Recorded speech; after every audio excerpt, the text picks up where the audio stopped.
우리 엄마의 목걸이를 여사님께서 왜 하고 있는 거죠? 도대체 이게 어떻게 된 건가요? 하윤은 미정의 목에 걸린 목걸이를 보고는 그만 그 자리에 주저앉아 버렸습니다. 아니, 이게 무슨 일이야? 하윤 씨, 괜찮아요? 어디 안 다쳤어요? 미정은 갑자기 그 자리에 주저앉은 하윤을 보고 걱정스레 물었습니다. 죄송해요, 여사님. 제 실수로 옷이 젖은 것 같은데 어쩌죠? 하윤은 당황해서 이렇게 말했습니다. 괜찮아요. 하윤 씨 옷은 말리면 되니까요. 그나저나 목걸이만은 젖지 않아야 할 텐데. 미정은 옆에 있던 깨끗한 수건을 들어 목걸이를 정성스레 닦기 시작했습니다. 하윤은 그런 미정의 행동을 하나도 놓치지 않고 보고 있었습니다. 이야기를 시작하기 전에 구독과 좋아요로 마음을 나눠주세요. 그리고 지금 이 순간 어디에서 이 사연을 듣고 계신가요? 그곳에 작은 기적이 닿길 바랍니다. 경기도 시흥의 반지하 원룸, 겨울 새벽 5시 반이었습니다. 알람이 울리기도 전에 정하윤은 눈을 떴습니다. 27살 청년의 하루는 언제나 이렇게 어둠 속에서 시작되었습니다. 창문 밖은 아직 칠흑 같았고 방 안은 냉기가 가득했습니다. 보일러를 아껴 쓰는 탓에 이불 밖으로 나오는 것조차 용기가 필요한 아침이었죠. 하윤은 천천히 몸을 일으켰습니다. 손끝이 시렸습니다. 잠옷 위로 두툼한 패딩을 걸치고 낡은 슬리퍼를 신고 부엌 쪽으로 걸어갔습니다. 냉장고 문을 열자 덩그러니 물병 하나만 서 있었습니다. 그 옆 선반에는 어제 저녁 남긴 밥 한 공기가 랩에 쌓여 있었습니다. 하윤은 그 밥을 꺼내 그릇에 담았습니다. 냉장고 문 쪽에 꽂혀 있던 김치통을 열었습니다. 시큼한 냄새가 코를 찔렀습니다. 김치 몇 조각을 집어 그릇 옆에 놓고 물병에서 물을 따라 밥 위에 부었습니다. 찬밥에 물을 말아 한 숟가락 떠서 입에 넣었습니다. 차갑고 텁텁한 밥알이 혀 위에서 풀어졌습니다. 김치 한 조각을 베어 물었습니다. 톡 쏘는 맛이 입안을 깨웠지만 그뿐이었습니다. 맛이 없었지만 참았습니다. 배를 채우기 위한 식사였습니다. 간단하게, 빠르게, 그리고 조용하게. 이게 그의 아침이었습니다. 밥을 먹으며 하윤은 벽에 걸린 작은 액자를 바라보았습니다. 사진 속에는 젊은 시절의 어머니가 있었습니다. 온화한 미소를 지은 채 카메라를 바라보고 있는 어머니의 모습은 하윤이 기억하는 그 사람과는 조금 달랐습니다. 더 밝고 더 생기가 넘쳤습니다. 그 목에는 나비 모양의 특이한 목걸이가 걸려 있었습니다. 가운데에 진주 하나, 은빛 날개가 좌우로 펼쳐진 섬세한 디자인이었습니다. 그리고 오른쪽 날개 끝에는 작은 흠집이 있었습니다. 하윤은 그 흠집까지도 기억하고 있었습니다. 어렸을 때 어머니에게 물었던 적이 있었습니다. 엄마, 저 목걸이 예쁘다. 지금은 어디 있어? 어머니는 잠시 멈칫하더니 조용히 대답했습니다. 이제 없어. 하지만 언젠가 다시 찾게 될지도 모르지. 그때는 기뻐하기보단 용기를 내야 할 거야. 그 말의 뜻을 하윤은 아직도 몰랐습니다. 왜 목걸이를 다시 찾는 일이 기쁘지 않을까? 왜 용기가 필요할까? 어머니는 그 이상 아무 말도 하지 않았고 하윤도 더 묻지 않았습니다. 그저 사진 속 목걸이가 예뻤다는 것, 그리고 어머니의 눈빛이 조금 슬펐다는 것만 기억에 남았습니다. 그릇을 비우고 물로 대충 헹군 뒤 하윤은 옷을 갈아입었습니다. 가방을 챙기며 시계를 보았습니다. 6시 10분. 지하철역까지 걸어서 10분, 거기서 강남까지는 2시간이 걸렸습니다. 환승을 2번 해야 했고 출근 시간대라 사람들로 가득한 지하철을 견뎌야 했습니다. 하지만 하윤은 포기하지 않았습니다. 지하철역으로 향하며 그는 스스로를 다독였습니다. 2시간 걸리더라도 꿈은 그냥 버릴 수 없어. 하윤이 일하는 곳은 강남 한복판의 고급 미용실 루미에르 헤어였습니다. 건물 2층에 위치한 그곳은 유리문 너머로 샹들리에가 반짝이고 대리석 바닥이 깔린 럭셔리한 공간이었습니다. 손님들은 대부분 부유한 사람들이었습니다. 명품 가방을 들고 고급 승용차를 타고 오는 이들이었습니다. 그들은 웃고 떠들며 자신의 일상을 이야기했지만 하윤은 그 옆에서 묵묵히 샴푸를 하고 수건을 개고 머리카락을 쓸어 담았습니다. 하윤은 아직 보조 스타일리스트였습니다. 정식 디자이너가 되기 위해서는 최소 3년의 경력과 실력이 필요했습니다. 하지만 하윤은 포기하지 않았습니다. 매일 새벽같이 일어나 이곳으로 왔습니다. 손님의 머리를 감기며 언젠가 자신도 가위를 들고 멋진 스타일을 만들어낼 수 있을 거라 믿었습니다. 오전 8시 30분 미용실 문이 열렸습니다. 부원장이 들어왔습니다. 그는 날카로운 목소리로 말했습니다. 하윤 씨, 오늘은 VIP 손님 오신다니까 정신 바짝 차려요. 실수하면 안 됩니다. 네, 부원장님. 하윤은 고개를 숙이며 대답했습니다. 남의 머리를 감기며 자기 꿈을 다듬는 하루. 그게 그의 일상이었습니다. 화려한 샹들리에 아래에서 그는 오늘도 자신의 자리에서 묵묵히 일을 시작했습니다. 손님들은 그를 보지 않았지만 하윤은 그들을 섬세하게 대했습니다. 언젠가 자신도 인정받을 날이 올 거라 믿으며 그는 오늘도 새벽부터 시작된 긴 하루를 견뎌냈습니다. 그날 오전 10시쯤이었습니다. 미용실 안은 손님들로 붐볐습니다.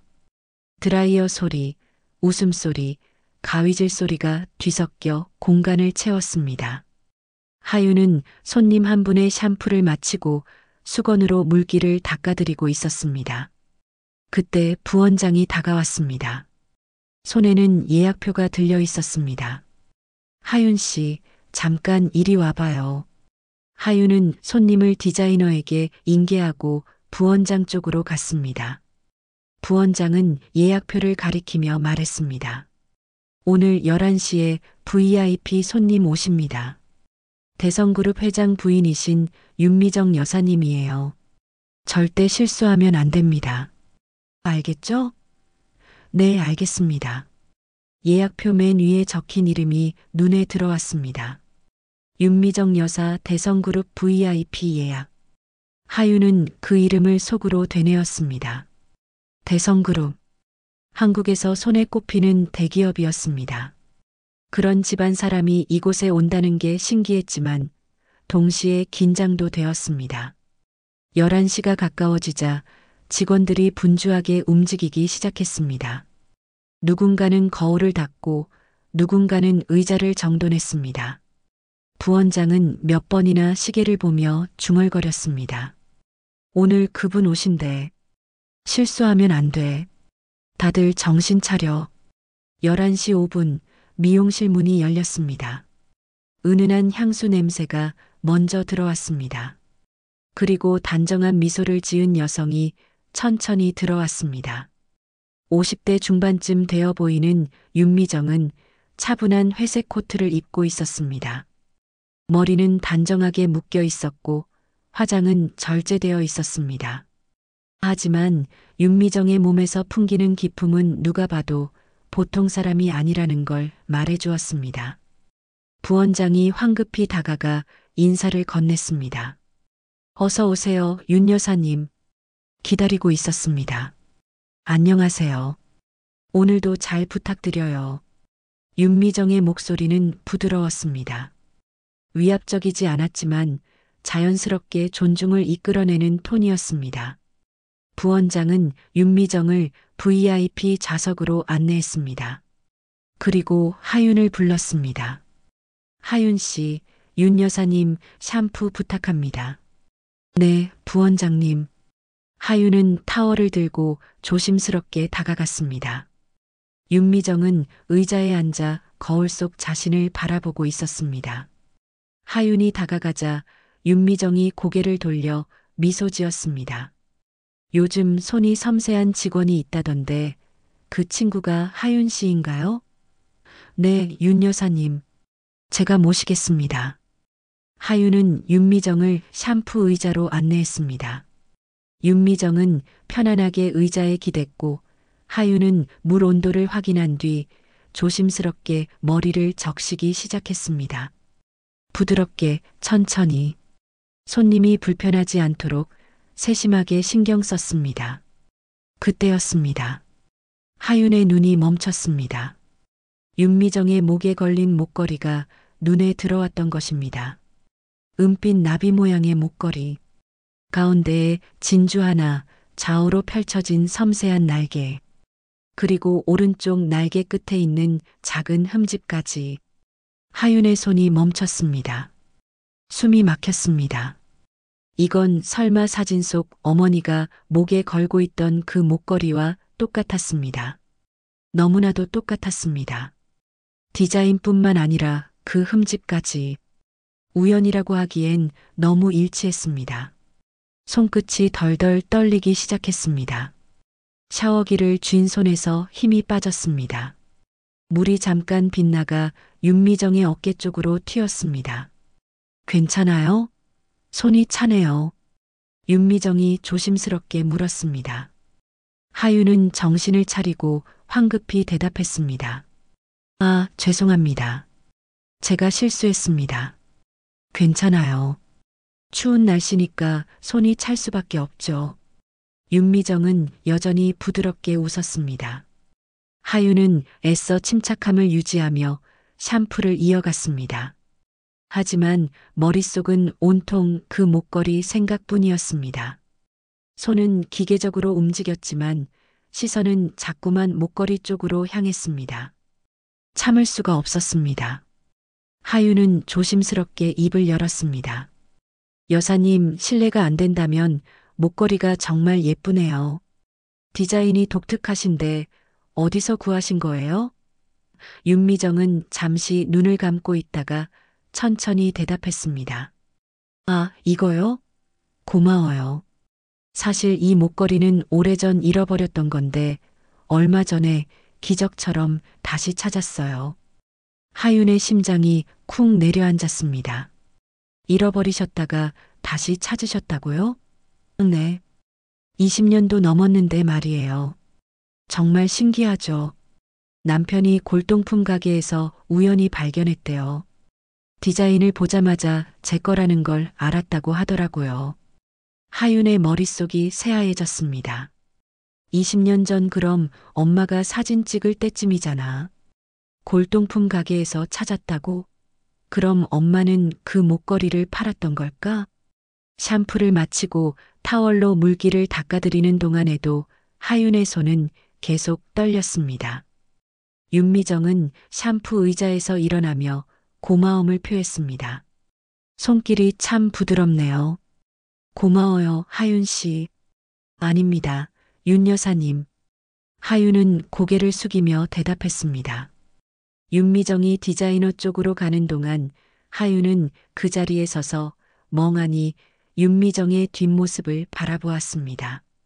목에 걸린 나비 목걸이가 조명 아래에서 은은하게 빛났습니다. 하윤의 가슴 속에서는 뭔가 무너지는 듯한 느낌이 들었습니다. 잠깐의 틈을 타서 하윤은 주머니 속 휴대폰을 꺼내 사진첩을 열었습니다. 어머니의 사진을 확대해서 목걸이 부분을 자세히 들여다보았습니다. 역시 똑같았습니다. 오른쪽 날개 끝에 흠집까지. 심장이 빠르게 뛰었습니다. 이건 우연이 아니야. 분명 뭔가 있어. 하윤은 숨을 깊이 들이마셨습니다. 대체 무슨 일이 있었던 걸까, 엄마? 왜 그 목걸이가 저 사람 손에 있는 거야? 그날 퇴근길 하윤의 발걸음은 무거웠습니다. 지하철 안에서도 계단을 오르면서도 골목길을 걷는 내내 머릿속은 온통 그 목걸이 생각뿐이었습니다. 윤미정의 목에 걸려있던 그 나비 모양 목걸이. 어머니의 사진 속 그것과 너무나도 똑같았던 그 물건이 계속 뇌리에 남았습니다. 반지하 원룸문을 열고 들어서자 냉기가 얼굴을 때렸습니다. 하윤은 외투도 벗지 않은 채 방 안쪽 벽장을 열었습니다. 먼지가 쌓인 낡은 상자 하나가 구석에 놓여 있었습니다. 어머니의 유품 상자였습니다. 어머니가 돌아가신 뒤 하윤은 이 상자를 한두 번밖에 열어보지 않았습니다. 너무 아팠기 때문입니다. 상자를 조심스럽게 꺼내 식탁 위에 올려놓았습니다.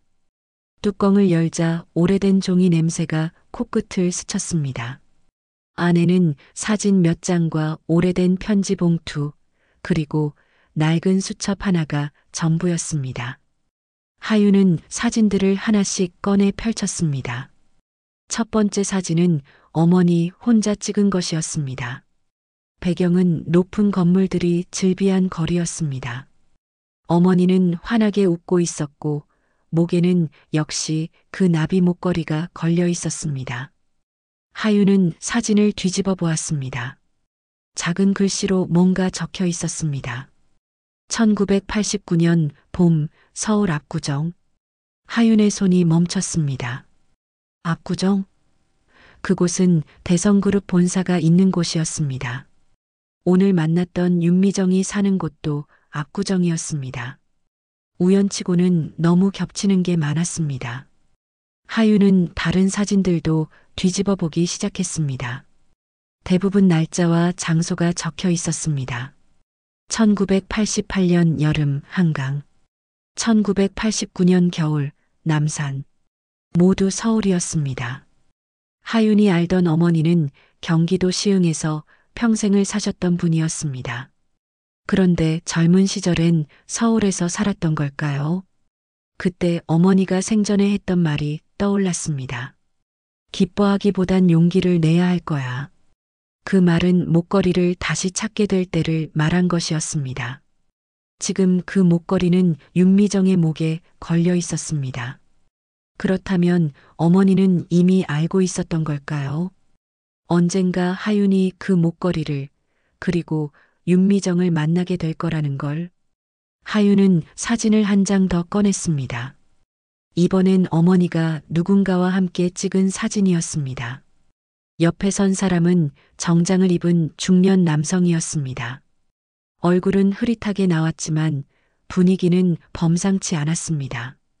두 사람은 어떤 건물 앞에 서 있었고 뒤로 대성이라는 글자가 희미하게 보였습니다.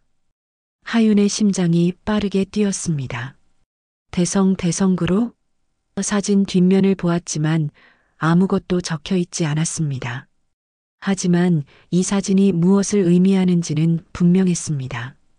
어머니는 대성그룹과 어떤 연관이 있었던 것입니다. 하윤은 상자 안을 더 뒤졌습니다. 사진 밑에 편지 봉투 몇 개가 있었습니다.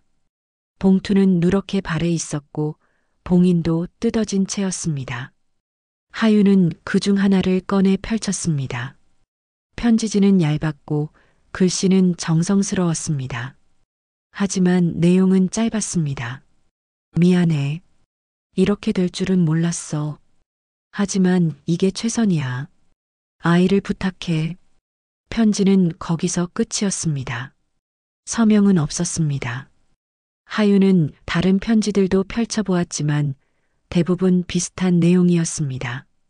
누군가에게 사과하는 글, 누군가를 걱정하는 글. 하지만 구체적인 내용은 없었습니다. 하윤은 마지막 편지 봉투를 꺼냈습니다. 이건 다른 것들보다 조금 두꺼웠습니다. 펼쳐보니 편지지가 2장이었습니다. 첫 번째 장에는 어머니의 글씨가 적혀 있었습니다. 하윤아, 이 편지를 읽고 있다면 엄마는 이미 곁에 없을 거야. 미안해. 엄마가 너에게 해주지 못한 이야기가 너무 많아. 하지만 지금은 때가 아니야. 언젠가 내가 그 목걸이를 다시 보게 되면 그때는 용기를 내렴. 진실을 마주할 용기 말이야. 하윤의 눈시울이 뜨거워졌습니다. 어머니는 알고 있었습니다. 하윤이 언젠가 그 목걸이를 그리고 진실을 마주하게 될 거라는 걸. 하윤은 두 번째 장을 펼쳤습니다. 거기엔 어머니가 아닌 다른 사람의 글씨가 적혀 있었습니다. 혹시 엄마가 그 집에서 일했었나? 아니면 그 집 사람과 무슨 인연이 있었던 건가? 하윤의 머릿속에서 여러 가능성들이 스쳐 지나갔습니다. 하지만 확신할 수 있는 건 하나도 없었습니다. 다만 한 가지는 분명했습니다. 어머니와 윤미정, 그리고 대성그룹 사이에는 뭔가 깊은 연결고리가 있다는 것. 하윤은 사진들을 다시 상자에 넣으며 생각했습니다. 내일 윤미정 여사님이 또 오실까? 아니면 내가 직접 찾아가야 할까? 하지만 무턱대고 찾아간다고 해서 진실을 알 수 있을까요? 오히려 이상한 사람 취급만 받을지도 모릅니다. 하윤은 휴대폰을 꺼내 인터넷 검색창을 열었습니다. 대성그룹 윤미정. 검색 결과에는 몇 가지 기사들이 나왔습니다. 자선 행사 참석, 문화재 보존 기금 전달, 미술관 개관식. 모두 격식 있는 행사들이었습니다. 사진 속 윤미정은 언제나 단정하고 우아했습니다. 그리고 목에는 언제나 그 나비 목걸이가 걸려 있었습니다. 하윤은 한숨을 깊게 내쉬었습니다. 엄마, 대체 무슨 일이 있었던 거예요? 왜 저한테 말해주지 않으셨어요? 대답은 없었습니다. 방 안은 고요했고 하윤은 그저 사진 속 어머니의 미소만 바라볼 뿐이었습니다. 며칠이 흘렀습니다. 하윤은 평소처럼 미용실에서 일했지만 마음 한편은 계속 어딘가에 가 있었습니다. 손님의 머리를 감기면서도 수건을 개면서도 머릿속에는 어머니의 사진과 윤미정의 목걸이가 떠올랐습니다. 그 둘 사이의 연결고리를 찾아야 했습니다. 하지만 어떻게 시작해야 할지 막막했습니다. 어느 날 오후 하윤은 미용실 데스크에서 다음 주 예약 명단을 정리하고 있었습니다. 컴퓨터 화면을 내리다가 문득 한 이름이 눈에 들어왔습니다. 윤미정 여사 대성그룹 VIP. 그 옆에는 주소가 적혀 있었습니다. 서울 강남구 압구정동 230번지. 하윤은 잠시 망설였습니다. 고객 정보를 함부로 보는 건 규정 위반이었습니다. 하지만 손은 이미 그 주소를 휴대폰 메모장에 옮겨 적고 있었습니다. 가슴이 두근거렸습니다. 이러면 안 되는 건데 하지만 멈출 수가 없었습니다. 퇴근 후 하윤은 집으로 가는 대신 다른 지하철을 탔습니다. 압구정역에서 내려 지도 앱을 켰습니다. 윤미정의 집까지는 걸어서 15분 정도 걸렸습니다. 하윤은 천천히 걸으며 주변을 둘러보았습니다. 넓은 도로, 고급 승용차들, 깔끔하게 정돈된 가로수. 이곳은 하윤이 사는 시흥과는 완전히 다른 세계였습니다. 230번지 앞에 도착했을 때 하윤은 숨을 멈췄습니다. 높은 담장 너머로 2층짜리 저택이 보였습니다. 대문은 철제였고 그 너머로 넓은 정원이 펼쳐져 있었습니다. 조명이 정원 곳곳을 비추고 있었고 차고에는 검은색 세단이 2대 세워져 있었습니다. 하윤은 담장 앞에 서서 한동안 그 집을 바라보았습니다. 엄마도 이 집을 봤을까? 혹시 이 안에 들어가 본 적이 있을까? 질문들이 꼬리를 물고 이어졌지만 답은 없었습니다. 그때 현관문이 열리는 소리가 들렸습니다. 하윤은 본능적으로 옆 골목으로 몸을 숨겼습니다. 대문 안쪽에서 목소리가 들렸습니다. 엄마, 내일 할머니 제사 준비 다 됐어요? 젊은 남자의 목소리였습니다. 이어서 윤미정의 목소리가 들렸습니다. 응, 다 준비했어. 내일 아침 일찍 출발할 거니까 너도 늦지 마. 하윤의 심장이 쿵쿵 뛰기 시작했습니다. 제사 내일? 순간 머릿속에 하나의 날짜가 떠올랐습니다. 내일은 12월 15일이었습니다. 어머니의 기일이었습니다. 하윤은 매년 그날이면 혼자 간단한 상을 차리고 어머니를 떠올렸습니다. 우연이라고 하기엔 너무 같다. 하윤의 손이 떨렸습니다.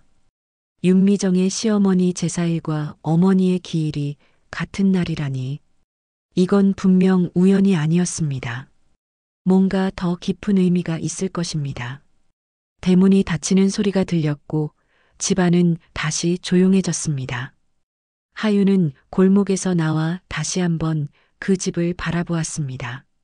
따뜻한 조명이 켜진 창문 너머로 사람들의 그림자가 움직였습니다. 평화로운 가정의 모습이었습니다. 하지만 그 평화 속에 어떤 비밀이 숨어 있는지 하윤은 알 수 없었습니다. 발걸음을 돌려 지하철역으로 향하는 동안 하윤의 머릿속은 복잡했습니다. 엄마와 윤미정 여사님 사이에 대체 무슨 일이 있었던 걸까? 왜 제사 날짜가 같은 거지? 혹시 하윤은 차마 생각을 이어가지 못했습니다. 너무 두려웠습니다. 집으로 돌아오는 지하철 안에서 하윤은 휴대폰을 꺼내 어머니의 사진을 다시 보았습니다. 목에 걸린 나비 목걸이, 온화한 미소, 그리고 조금은 슬퍼 보이는 눈빛. 어머니는 무엇을 알고 있었을까요? 무엇을 숨기고 있었을까요? 다음 날 하윤은 어머니의 기일이라 하루 휴가를 쓰고 출근하지 않았습니다. 대신 어머니의 영정사진 앞에 작은 상을 차렸습니다. 밥 한 그릇, 과일 몇 조각, 그리고 어머니가 좋아하시던 국화꽃 한 다발. 하윤은 그 앞에 앉아 오랫동안 어머니를 생각했습니다. 엄마, 저 뭘 알아야 하는 걸까요? 왜 저한테 말씀 안 해주셨어요? 대답은 없었습니다. 방 안은 고요했고 향 냄새만 조용히 퍼져갔습니다. 하윤은 눈을 감고 어린 시절을 떠올렸습니다.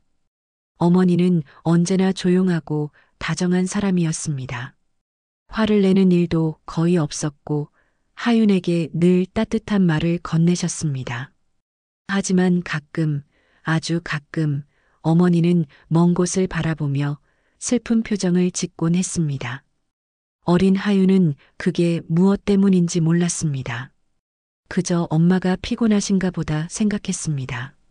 하지만 지금 돌이켜보면 어머니는 무언가를 그리워하고 있었던 것 같습니다. 아니, 어쩌면 후회하고 있었던 것일지도 모릅니다. 하윤은 천천히 일어나 창문을 열었습니다. 차가운 겨울바람이 얼굴을 스쳤습니다. 하늘은 잔뜩 흐려 있었고 곧 눈이 내릴 것 같았습니다. 하윤은 하늘을 보며 중얼거렸습니다.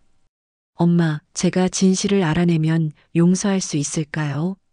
아니면 더 아플까요? 그날 저녁 하윤은 결심했습니다. 다음에 윤미정이 미용실에 오면 용기를 내서 물어보기로. 조심스럽게 하지만 분명하게. 어머니와 윤미정 사이에 무슨 일이 있었는지, 그 목걸이가 왜 윤미정의 손에 있게 되었는지, 하윤은 더 이상 모른 척할 수 없었습니다. 진실을 마주할 시간이 다가오고 있었습니다. 일주일이 지났습니다. 하윤은 매일 미용실 예약표를 확인했지만 윤미정의 이름은 보이지 않았습니다. 초조함이 커져갔습니다. 혹시 다시는 오지 않는 건 아닐까? 그렇다면 진실을 알 기회는 영영 사라지는 걸까? 하윤은 불안한 마음으로 하루하루를 보냈습니다. 그러던 어느 목요일 오전이었습니다. 부원장이 하윤을 불렀습니다. 하윤 씨, 오늘 오후에 윤 여사님 오십니다. 지난번처럼 잘 부탁해요. 하윤의 심장이 쿵 떨어졌습니다. 네, 알겠습니다. 목소리가 떨렸지만 부원장은 눈치채지 못한 듯 돌아섰습니다. 오후 2시 윤미정이 미용실에 들어왔습니다. 여전히 단정한 옷차림이었고 목에는 그 나비 목걸이가 걸려 있었습니다. 하윤은 타월을 들고 다가가며 마음을 가다듬었습니다. 오늘은 물어봐야 해. 용기를 내야 해. 샴푸를 시작하며 하윤은 조심스럽게 말을 건넸습니다. 여사님, 요즘 어떻게 지내셨어요? 응, 잘 지냈어요. 요즘 날씨가 추워서 정신이 없네요. 윤미정은 편안하게 대답했습니다. 하윤은 잠시 망설이다가 입을 열었습니다. 저기 실례가 안 된다면 여쭤봐도 될까요? 지난번에 제사 다녀오셨다고 하셨잖아요. 윤미정의 눈이 살짝 커졌습니다. 어머, 어떻게 알았어요? 하윤은 순간 당황했지만 침착하게 대답했습니다. 아, 그날 우연히 여사님 댁 근처를 지나가다가 들었어요. 제사 준비하신다는 말씀을요. 거짓말이었지만 달리 설명할 방법이 없었습니다. 윤미정은 고개를 끄덕이며 말했습니다. 그랬구나. 응, 우리 시댁이 충청도라서 매년 이맘때면 내려가요. 시어머님 제사거든요. 하윤의 손이 잠시 멈췄습니다. 충청도? 혹시 며칠에 다녀오셨어요? 하윤이 떨리는 목소리로 물었습니다. 12월 15일이었어요. 왜요? 윤미정이 조금 의아한 표정으로 물었습니다. 하윤의 머릿속이 새하얘졌습니다. 12월 15일 엄마 기일이랑 같은 날. 하지만 윤미정의 다음 말이 하윤을 더욱 혼란스럽게 만들었습니다. 매년 그날이 힘들어요. 시어머님이 돌아가신 지 25년이 됐는데도 말이에요. 25년 전 그럼 내가 2살 때잖아. 하윤은 계산을 해보았습니다. 어머니가 돌아가신 건 3년 전이었습니다. 윤미정의 시어머니와는 20년 이상 차이가 났습니다. 그럼 다른 사람인 건가? 샴푸를 계속하며 하윤은 더 물어보고 싶었지만 너무 깊이 파고들면 이상하게 보일 것 같았습니다. 대신 다른 방향으로 질문했습니다. 힘드셨겠어요. 그래도 가족분들이 함께 계셔서 위로가 되셨겠네요. 그렇죠. 남편이랑 아들이 곁에 있으니까요. 시어머님은 참 좋은 분이셨어요. 저를 딸처럼 아껴주셨죠. 윤미정의 목소리에 그리움이 묻어났습니다. 하윤은 물기를 닦아드리며 생각했습니다. 날짜는 같지만 사람은 다르네. 그럼 이건 진짜 우연인 걸까? 확신이 흔들리기 시작했습니다. 어쩌면 하윤이 너무 성급하게 연결고리를 찾으려 한 건 아닐까. 윤미정이 샴푸 의자에서 일어나며 말했습니다. 그런데 하윤 씨, 혹시 무슨 고민 있어요? 요즘 표정이 좀 어두워 보여요. 하윤은 깜짝 놀랐습니다. 아, 아니에요. 괜찮습니다. 힘들면 언제든 말해요. 저도 젊었을 때 많이 힘들었거든요. 윤미정의 따뜻한 말에 하윤의 가슴 한편이 먹먹해졌습니다. 이 사람이 정말 어머니와 연관이 있는 걸까? 아니면 하윤이 혼자 지레짐작한 것뿐일까? 윤미정이 디자이너 쪽으로 가자 하윤은 잠시 휴게실로 들어갔습니다. 찬물을 한 컵 마시며 숨을 고르려 했지만 머릿속은 여전히 복잡했습니다. 목걸이는 분명 같았어. 사진 속 그것과 똑같았다고. 그런데 제사 날짜만 같을 뿐 다른 건 아무것도 안 맞아. 그때 부원장이 휴게실 문을 열고 들어왔습니다. 하윤 씨, 윤 여사님이 물이 옷에 튀었다고 하시네요. 조심 좀 해요. 죄송합니다. 하윤은 황급히 밖으로 나갔습니다. 윤미정 옆으로 다가가자 윤미정은 미소를 지으며 말했습니다. 괜찮아요. 이 옷은 괜찮은데 이 목걸이만 안 젖으면 돼요. 하윤이 타월로 조심스럽게 물기를 닦아드리려 하자 윤미정이 말을 이었습니다. 이건 남편이 특별히 맞춰준 거거든요. 맞춰준 거라고요? 하윤이 물었습니다. 응. 사실 원래 이 목걸이는 옛날에 잃어버린 거였는데 남편이 골동품 가게에서 비슷한 걸 찾았대요. 잃어버린 그 사람 것과 닮았다고. 그래서 제 생일에 선물해줬어요. 하윤의 머릿속이 뒤죽박죽이 되었습니다. 잃어버린 사람 누구지? 그리고 비슷하게 만들었다는 건 그럼 이게 엄마 거랑 같은 게 아니라는 거야? 윤미정은 목걸이를 쓰다듬으며 말했습니다. 그 사람도 이런 목걸이를 참 좋아했대요. 하지만 어쩔 수 없이 헤어졌다고 하더라고요. 남편이 가끔 그때 이야기를 해요. 젊은 시절의 추억이라고. 하유는 더 이상 물을 수 없었습니다. 손이 떨렸고 목소리도 제대로 나오지 않았습니다. 여사님, 다 됐습니다. 고마워요, 하윤 씨. 손길이 정말 부드러워요. 윤미정이 자리를 떠난 뒤 하윤은 그 자리에 멍하니 서 있었습니다. 잃어버린 사람 젊은 시절의 추억, 그럼 혹시 그 사람이 엄마였던 걸까? 아니면 또 다른 사람? 확신은 흔들렸지만 의문은 더 깊어졌습니다. 하윤은 이제 무엇을 믿어야 할지 알 수 없었습니다. 그날 밤 하윤은 잠을 이룰 수 없었습니다. 침대에 누워 천장을 바라보며 윤미정의 말을 곱씹었습니다. 남편이 옛날에 잃어버린 사람의 목걸이와 비슷하게 맞춰줬다고 했어. 그 사람이 누구지? 혹시 엄마일까? 결국 하윤은 새벽녘 침대에서 일어났습니다. 더 이상 참을 수 없었습니다. 다시 한번 어머니의 유품 상자를 열어야 했습니다. 혹시 놓친 게 있을지도 몰랐습니다. 벽장에서 상자를 꺼내 식탁 위에 올려놓았습니다. 사진들을 하나씩 다시 살펴보았습니다. 어머니의 미소, 압구정 거리, 그리고 목걸이. 모든 게 여전히 같은 질문을 던지고 있었습니다. 대체 무슨 일이 있었던 거야? 하윤은 사진을 내려놓고 편지들을 다시 꺼냈습니다. 지난번에 읽었던 편지들을 한 장씩 펼쳐보았습니다. 미안해. 이렇게 될 줄은 몰랐어. 아이를 부탁해. 짧고 단편적인 문장들 뿐이었습니다. 그때 상자 바닥에 뭔가 걸리는 느낌이 들었습니다.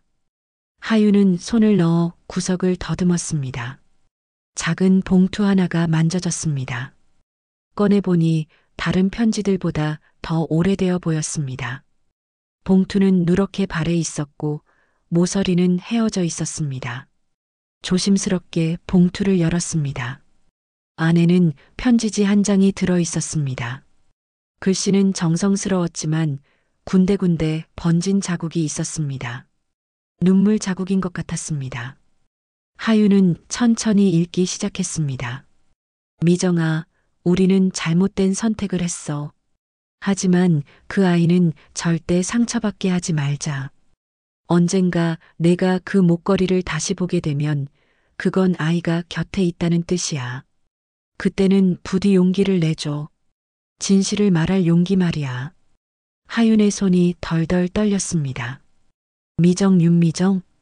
편지는 계속 이어졌습니다. 나는 이 아이를 평생 지킬 거야. 내가 줄 수 있는 건 많지 않지만 따뜻한 엄마가 되어줄게. 미정아, 넌 내 자리에서 잘 살아. 그게 이 아이를 위한 길이니까. 목걸이는 내가 간직할게. 언젠가 이 아이가 진실을 알아야 할 때 그게 징표가 될 거야. 편지 끝에는 어머니의 이름이 적혀 있었습니다. 정수연 올림. 하윤의 눈에서 눈물이 떨어졌습니다. 편지지 위에 동그란 얼룩이 생겼습니다. 엄마가 미정 씨한테 쓴 편지였어. 그럼 엄마와 윤미정 여사님은 서로 알던 사이였던 거야. 아니, 그것보다 이 아이라는 건 하윤은 감히 생각을 이어가지 못했습니다. 편지를 다시 읽고 또 읽었습니다. 잘못된 선택. 아이를 상처받게 하지 말자. 진실을 말할 용기. 모든 문장이 하윤을 가리키고 있었습니다. 하윤은 바로 그 아이였던 것입니다. 손을 떨며 휴대폰을 꺼냈습니다. 인터넷에서 대성그룹 회장을 검색했습니다. 화면에 나타난 사진 속 남자를 보는 순간 하윤은 숨이 멎었습니다. 60대 후반의 남자였지만 젊은 시절 사진도 함께 있었습니다. 그 얼굴은 하윤이 어머니의 유품 사진에서 본 그 남자와 똑같았습니다. 어머니와 함께 대성그룹 건물 앞에서 찍었던 바로 그 사람. 대성그룹 회장 강민호. 윤미정의 남편이었습니다. 하윤의 가슴이 무너져 내렸습니다. 모든 조각이 맞춰지기 시작했습니다. 어머니는 대성그룹에서 일했고 강민호 회장과 사랑에 빠졌습니다. 하지만 강민호는 이미 윤미정과 약혼했거나 결혼한 상태였을 것입니다. 그리고 어머니는 임신을 했고 하윤을 낳았습니다. 그럼 나는 강민호 회장의 아들이란 말이야? 하윤은 고개를 저었습니다. 아니, 말도 안 돼. 이건 꿈이야. 꿈이어야 해. 하지만 편지는 여전히 손에 쥐어져 있었고 어머니의 글씨는 선명했습니다. 하윤은 편지를 내려놓고 두 손으로 얼굴을 감쌌습니다. 눈물이 주체할 수 없이 흘러내렸습니다. 엄마는 왜 말해주지 않으셨어? 왜 혼자 다 감당하신 거야? 어머니는 평생 홀로 하윤을 키웠습니다. 가난했지만 따뜻했고 힘들었지만 포기하지 않았습니다. 그 모든 것이 이 비밀을 지키기 위해서였던 것입니다. 하윤은 어머니의 사진을 꺼내 들었습니다. 목에 걸린 나비 목걸이가 눈에 들어왔습니다. 이 목걸이가 징표였던 거네. 엄마는 내가 언젠가 윤미정 여사님을 만날 거라고 알고 계셨던 거야. 새벽 4시 하윤은 여전히 식탁에 앉아 편지를 바라보고 있었습니다. 밖에서는 첫차가 다니는 소리가 들렸습니다. 세상은 평소처럼 돌아가고 있었지만 하윤의 세계는 완전히 뒤집혀 있었습니다. 이제 어떻게 해야 하지? 윤미정 여사님한테 가서 이 편지를 보여줘야 할까? 아니면 그냥 모른 척하고 살아야 할까? 어머니는 진실을 말할 용기를 내라고 했습니다. 하지만 하윤에게는 그 용기가 없었습니다. 두려웠습니다. 며칠간 하윤은 일상을 유지했지만 마음은 무너져 있었습니다. 미용실에 가서 손님들을 대했지만 웃음은 억지였고 말은 기계적이었습니다. 밤마다 편지를 꺼내 읽었고 어머니의 사진을 보며 울었습니다. 그러던 어느 날 하윤은 결심했습니다. 더 이상 도망칠 수 없었습니다. 어머니가 평생 짊어진 이 비밀을 이제는 하윤이 마주해야 할 때였습니다. 윤미정을 다시 만나야 했습니다. 그리고 진실을 말해야 했습니다. 일주일 후 하윤은 미용실 예약표에서 윤미정의 이름을 다시 발견했습니다. 오후 2시 예약이었습니다. 하윤은 주머니 속 편지 봉투를 만졌습니다. 아침부터 몇 번이나 확인했습니다. 오늘 진실을 말하기로 결심했습니다. 시간이 다가올수록 심장이 빨리 뛰었습니다. 손은 차가웠고 입은 바짝 말랐습니다. 부원장이 지나가며 물었습니다. 하윤 씨, 괜찮아요? 얼굴이 안 좋아 보이는데. 네, 괜찮습니다. 하윤은 억지로 웃으며 대답했습니다. 2시가 되자 미용실 문이 열렸습니다. 윤미정이 들어왔습니다. 여전히 단정한 차림이었고 목에는 그 나비 목걸이가 걸려 있었습니다. 하윤은 숨을 깊이 들이마셨습니다. 이제 시작이야. 하윤 씨, 오늘도 잘 부탁해요. 윤미정이 따뜻하게 말했습니다. 네, 여사님. 하윤은 윤미정을 샴푸 의자로 안내했습니다. 물 온도를 맞추고 머리를 적시기 시작했습니다. 평소처럼 부드럽게, 하지만 손은 미세하게 떨리고 있었습니다. 한참 동안 아무 말도 하지 못했습니다. 입술이 떨렸고 목소리가 나오지 않았습니다. 윤미정이 먼저 말을 건넸습니다. 하윤 씨, 요즘 무슨 걱정 있어요? 지난번부터 계속 표정이 안 좋던데. 하윤은 손을 멈췄습니다. 이제 더 이상 미룰 수 없었습니다. 여사님, 샴푸 끝나고 잠깐만 말씀드려도 될까요? 중요한 게 있어서요. 윤미정은 잠시 하윤을 바라보다가 고개를 끄덕였습니다. 그래요. 얘기해봐요. 샴푸를 마치고 물기를 닦아들인 뒤 하윤은 윤미정을 조용한 VIP룸으로 안내했습니다. 다른 직원들이 없는 곳이었습니다. 하윤은 문을 닫고 윤미정 앞에 섰습니다. 주머니에서 낡은 편지 봉투를 꺼냈습니다. 여사님, 이거 보신 적 있으세요? 하윤이 떨리는 손으로 편지를 내밀었습니다. 윤미정은 의아한 표정으로 편지를 받아들었습니다. 봉투를 보는 순간 윤미정의 얼굴이 하얗게 변했습니다. 이건 어디서 윤미정의 목소리가 떨렸습니다. 제 어머니 유품 상자에서 찾았습니다. 어머니가 여사님께 쓴 편지예요. 하윤이 조용히 말했습니다. 윤미정은 편지를 꺼내 천천히 읽기 시작했습니다. 손이 떨렸고 눈가가 붉어졌습니다. 편지를 다 읽은 윤미정은 한동안 아무 말도 하지 못했습니다. 그저 편지를 꽉 쥔 채 고개를 숙이고 있었습니다. 수연이가 이 편지를 남겼구나. 윤미정이 겨우 입을 열었습니다. 네. 제 어머니 이름이 정수연이었습니다. 하윤이 대답했습니다.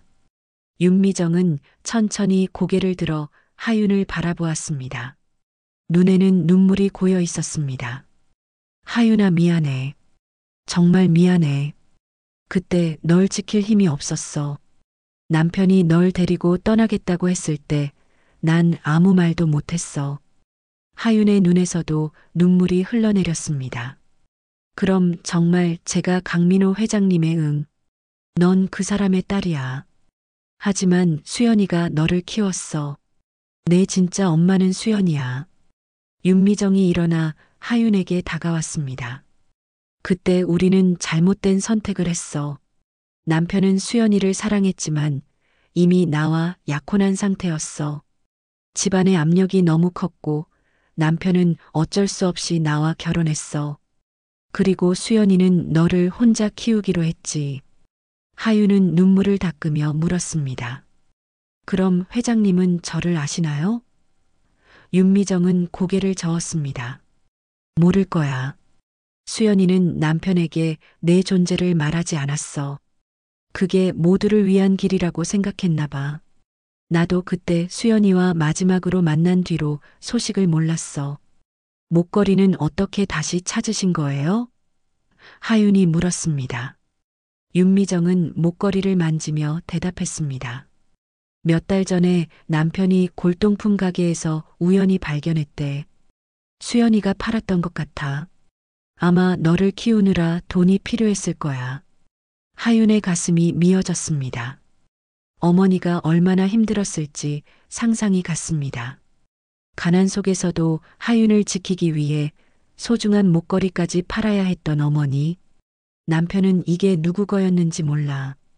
그냥 내가 옛날에 잃어버린 것과 비슷하다고 생각해서 선물한 거야. 하지만 나는 알았어. 이게 수연이 거였다는 걸. 윤미정은 천천히 목걸이를 풀었습니다. 하윤아, 이건 내 어머니의 거야. 너한테 돌려줘야 해. 목걸이를 하윤의 손에 쥐어주었습니다.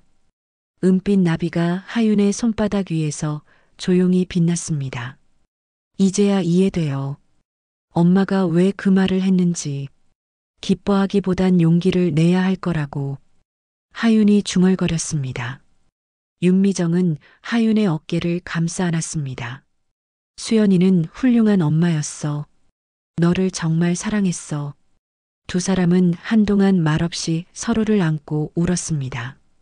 27년간 숨겨져 있던 비밀이 마침내 햇빛 아래로 나왔습니다. 아픔도 있었지만 동시에 해방감도 느껴졌습니다. 윤미정이 하윤을 놓아주며 말했습니다. 하윤아, 이제 어떻게 할 거니? 남편한테 말할 거야? 하윤은 잠시 생각하다가 고개를 저었습니다. 아니요. 회장님은 모르셔도 될 것 같아요. 저는 그냥 엄마가 키워주신 정하윤으로 살고 싶어요. 윤미정은 하윤의 손을 꽉 잡았습니다. 하지만 넌 언제든 나를 찾아와. 내가 해줄 수 있는 게 있다면 뭐든지 할게. 이건 수연이한테 약속했던 거야. 감사합니다, 여사님. 하윤은 진심으로 고개를 숙였습니다. 그날 하윤은 비밀을 알게 되었지만 동시에 새로운 선택을 했습니다. 진실을 알았지만 그 진실에 매달리지 않기로 어머니 정수연이 평생 지켜준 삶을 하윤은 계속 살아가기로 결심했습니다. 그로부터 6개월이 지났습니다. 봄이 왔습니다. 벚꽃이 거리를 가득 채우고 따뜻한 바람이 불었습니다. 하윤은 더 이상 강남의 미용실에서 일하지 않았습니다. 대신 고향 근처에 작은 미용실을 열었습니다. 간판에는 이렇게 적혀 있었습니다. 루미에르 헤어 엄마의 빛. 프랑스어로 빛을 뜻하는 루미에르. 어머니가 하윤에게 비춰준 그 따뜻한 빛을 기억하며 지은 이름이었습니다. 미용실은 작았지만 아늑했습니다. 큰 창문으로 햇빛이 쏟아져 들어왔고 벽에는 초록색 화분들이 놓여 있었습니다. 손님용 의자는 3개뿐이었지만 하윤에게는 그것으로 충분했습니다. 더 이상 화려한 샹들리에 아래에서 남의 꿈을 돕는 게 아니라 자신의 공간에서 자신의 방식으로 일할 수 있었습니다. 이 모든 것은 윤미정의 도움 덕분이었습니다.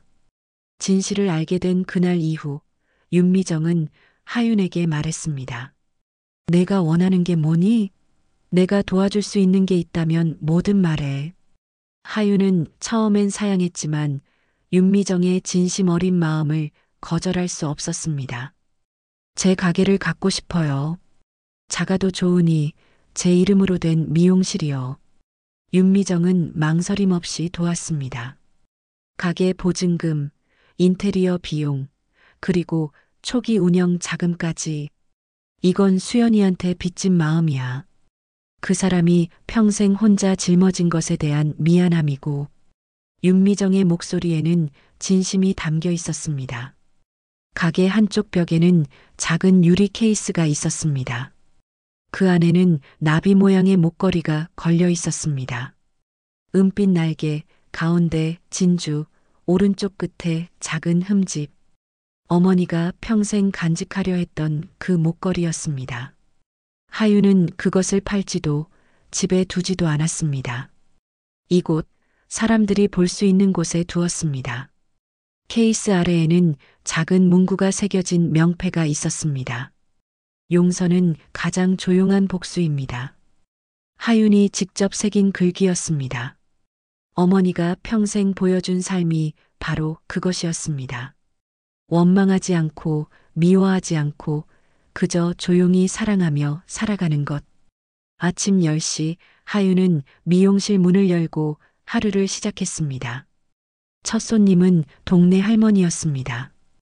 원장님, 오늘도 잘 부탁해요. 네, 할머니. 편하게 앉으세요.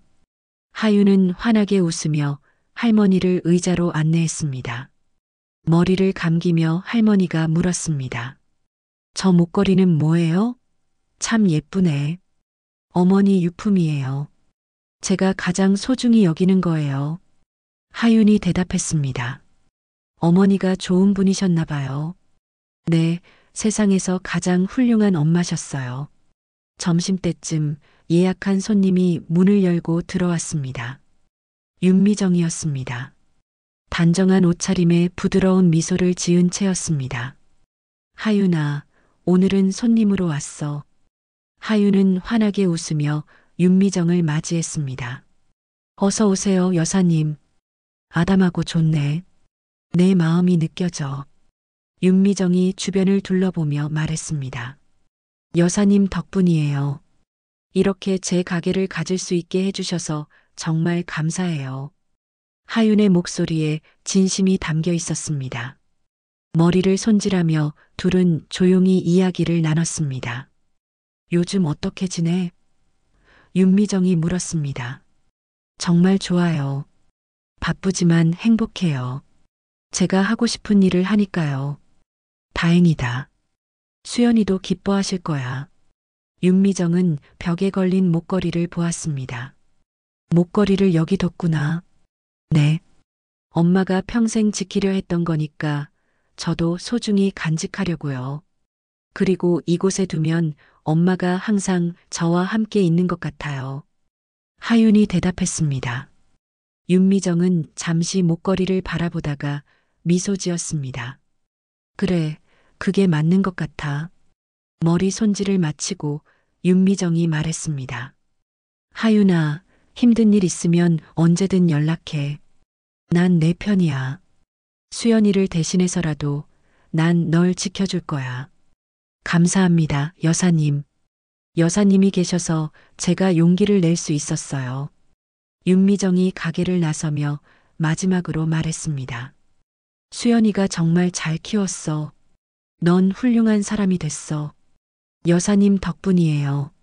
진실을 말해주시고 이렇게 도와주셔서 감사해요. 하윤은 깊이 고개를 숙였습니다. 그날 저녁 하윤은 가게 문을 닫고 어머니의 사진 앞에 섰습니다. 사무실 한쪽에 작은 제단을 만들어 놓았습니다. 어머니의 영정 사진과 꽃 한 송이가 놓여 있었습니다. 엄마, 이제 그 목걸이 제자리로 돌아왔어요. 그리고 저도 이제 알았어요. 엄마가 왜 그렇게 사셨는지. 하윤은 속으로 중얼거렸습니다. 엄마는 저한테 용서를 가르쳐 주셨어요. 원망하지 않고 미워하지 않고 그저 사랑하며 사는 법을요. 창밖으로 저녁 노을이 보였습니다. 주황빛 하늘 아래 거리는 평화로웠습니다. 하윤은 창가에 서서 하늘을 바라보았습니다. 어머니가 어딘가에서 자신을 지켜보고 있을 것만 같았습니다. 며칠 후, 한 젊은 여성이 가게를 찾아왔습니다. 여기가 루미에르 헤어 맞나요? 네, 맞아요. 어서 오세요. 하윤이 반갑게 맞이했습니다. 목걸이 이야기 들었어요. 정말 아름다운 사연이더라고요. 저도 머리 좀 해주세요. 그렇게 하윤의 가게는 조금씩 소문이 났습니다. 목걸이 이야기를 듣고 찾아오는 사람들이 늘어났습니다. 그들은 하윤의 따뜻한 손길과 진심 어린 마음에 감동했습니다. 가게는 작았지만 그 안에는 어머니의 사랑이 가득했습니다. 어느 봄날 오후 하윤은 손님의 머리를 자르며 생각했습니다. 엄마, 저는 행복해요. 엄마가 지켜준 이 삶을 소중히 살게요. 그리고 엄마처럼 누군가에게 따뜻한 빛이 되어줄게요. 가게 안으로 햇빛이 쏟아져 들어왔습니다. 유리 케이스 속 나비 목걸이가 빛을 받아 반짝였습니다. 마치 살아있는 것처럼 날개를 펼치고 있는 것처럼 보였습니다. 하윤은 그 빛을 보며 미소 지었습니다. 긴 세월 동안 얽힌 비밀이 이제는 따뜻한 기억으로 남았습니다.